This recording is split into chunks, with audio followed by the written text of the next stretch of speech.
दिल्ली के कोर्ट ने घोषित कर दिया कि बिहार में आर्थिक अपराधी कौन है। आज साबित हो गया कि आपने नौकरी के बदले जमीन ली।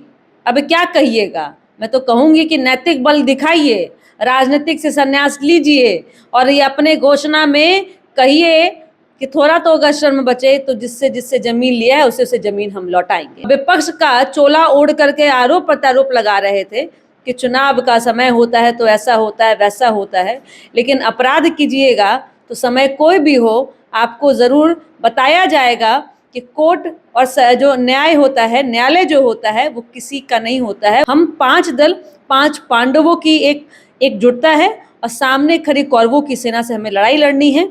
वो कौरव की सेना जो परिवार की राजनीति की बात करती है और जो दूसरे की संपत्ति को अपनी संपत्ति समझती है। अरे भाई, ऐसा परिवार की जिसने ना तो जानवरों का चारा छोड़ा और ना ही लोगों की संपत्ति छोड़ी। इस चुनाव के बाद में आदरणीय तेजस्वी यादव जी संकल्प ले बिहार की जनता के रूप में कि जैसा कि वो अपने आप को युवा कहते हैं, तो युवा वैसा हो जो पढ़ा लिखा हो और वो कहे कि इस चुनाव के बाद में सबसे पहले काम मैं ये करूंगा कि मैं किसी स्कूल में अपना दाखिला लूंगा और अपने दम पे, पिताजी के दम पे नहीं, अपने दम पे मैट्रिक की परीक्षा पास करूंगा। ये घोषणा कर दे तो ज्यादा अच्छा होगा। नमस्कार, मेरी मौजूदगी जेडीयू कार्यालय में मेरे साथ बातचीत करने के लिए अनुप्रिया यादव जी हैं।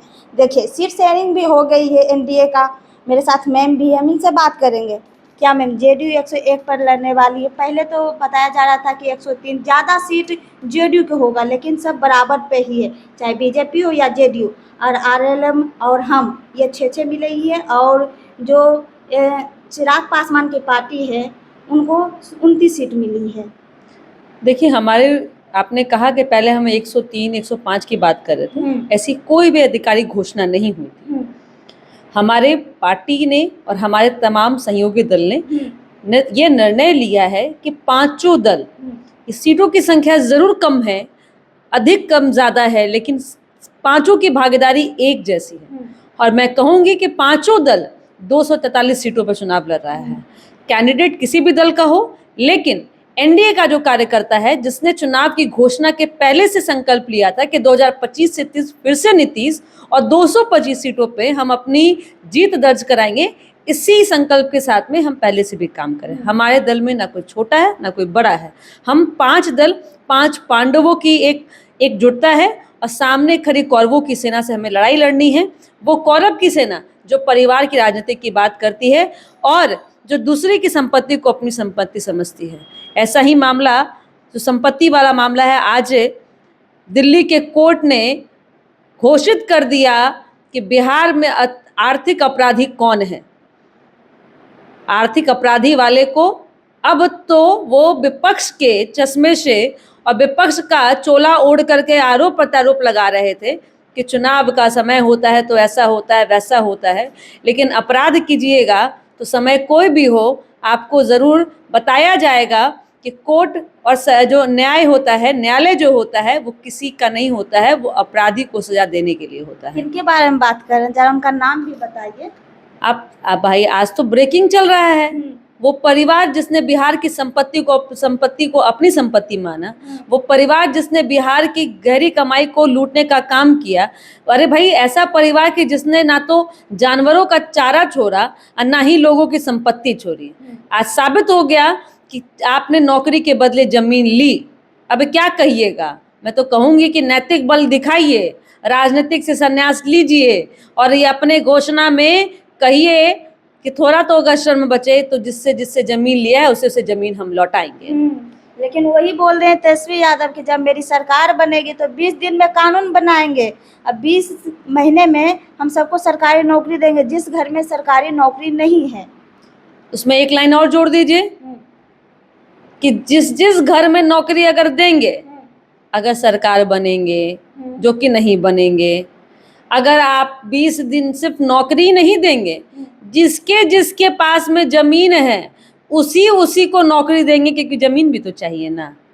अब बताइए, जो अपनी उम्र के 20 साल तक में, अभी तो उनकी उम्र ज्यादा हो गई है, 35 क्रॉस करने जा रहे हैं, 20 साल की उम्र तक में जिसने अपनी 10वीं की परीक्षा नहीं पास की, अरे पिताजी के आप तो कार्रवाई को लेकर के या उनकी राजनीतिक को अपनी जमीन हकीकत मान रहे हैं, पिताजी की मेहनत को अपनी आप उपलब्धि मान रहे हैं, लेकिन आपकी उपलब्धि क्या है बिहार की जनता को, ये बताइए ना।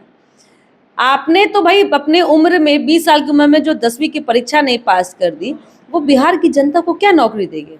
मुझे लगता है कि उनको संशोधन करनी चाहिए। पहली बात कि इस चुनाव के बाद में आदरणीय तेजस्वी यादव जी संकल्प ले बिहार की जनता के रूप में कि जैसा कि वो अपने आप को युवा कहते हैं, तो युवा वैसा हो जो पढ़ा लिखा हो, और वो कहें कि इस चुनाव के बाद में सबसे पहले काम मैं ये करूंगा कि मैं किसी स्कूल में अपना दाखिला लूंगा और अपने दम पे, पिताजी के दम पे नहीं, अपने दम पे मैट्रिक की परीक्षा पास करूंगा। ये घोषणा कर दे तो ज्यादा अच्छा होगा।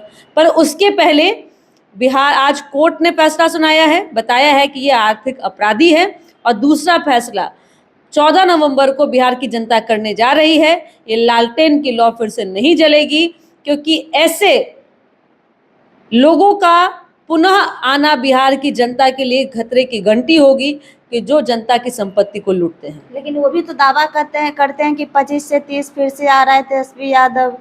नहीं, आज बोल तो रहे कि 2025 से 30 का नारा तो हमारे पार्टी ने नीतीश कुमार जी के लिए दिया, और ये पार्टी का नारा नहीं था, ये तो बिहार की जनता का नारा है। उस महिला का नारा है कि जिसने नीतीश कुमार जी के शासनकाल में लगातार अपने आप को सशक्त महसूस किया, और उस महिलाओं को नारा है जिसने लालू के राज में शिक्षा ग्रहण नहीं करने के कारण आज अपने परिवार में ऐसा वो प्रतीत होती है कि उनका कहीं भी कंट्रीब्यूशन नहीं होता है। तो नीतीश कुमार जी ने महिला रोजगार योजना के तहत जिन जिन महिलाओं को, या कहें बिहार की पूरी महिलाओं को, जहां जहां उनको रोजगार करने के लिए, स्वावलंबी होने के लिए 10,000 की राशि दी है। इससे तय होता है कि बिहार की महिलाएं अब नीतीश कुमार जी के साथ में हैं। जहाँ 10-10 हज़ार की बात करते हैं, वहीं आप नीतीश कुमार योजना भी दी है, लेकिन उस पर तो कहते हैं कि घूस दिए हैं महिलाओं को एक तरह से। मैं फिर कहती हूँ कि जो आर्थिक अपराधी है, जिसको लगातार जनता की संपत्ति अपनी संपत्ति समझ में आती है, उनके लिए महिलाओं का सशक्तिकरण समझ के परे है, क्योंकि उनके लिए उनको ज्ञान की जरूरत है। बिहार की महिलाएं जानती है कैसे कई योजनाओं के माध्यम से उन्हें सशक्तिकरण मिला है, और यह भी योजना निश्चित तौर पे उन महिलाओं को जो आर्थिक रूप से कमज़ोर हैं, जो अपने परिवार और साथ ही साथ बिहार की प्रगति में योगदान देंगी, यह राशि उनके लिए है। हम उस राशि के लिए किसी से कोई नौकरी नहीं ले रहे, जमीन नहीं ले रहे हैं, और उस राशि के माध्यम से हम किसी की संपत्ति नहीं लूट रहे हैं। इस बार माहौल बना हुआ है 2025 से 30 फिर से नीतीश, महिला, युवा और पूरे बिहार का ये नारा है। बोलते युवाओं तो तेजस्वी के साथ है। 14 नवंबर को पता चल जाएगा कि किसके साथ में है, क्योंकि बिहार की जनता ने तो 2005 में ही तय कर लिया था कि ऐसे लुटेरों की सरकार नहीं कभी आएगी। जी बहुत बहुत धन्यवाद। मेरे साथ बातचीत करने के लिए अनुप्रिया यादव जी थे। बाकी इस पूरी बातचीत पर आपकी क्या राय है, कमेंट बॉक्स में ज़रूर बताइएगा। धन्यवाद।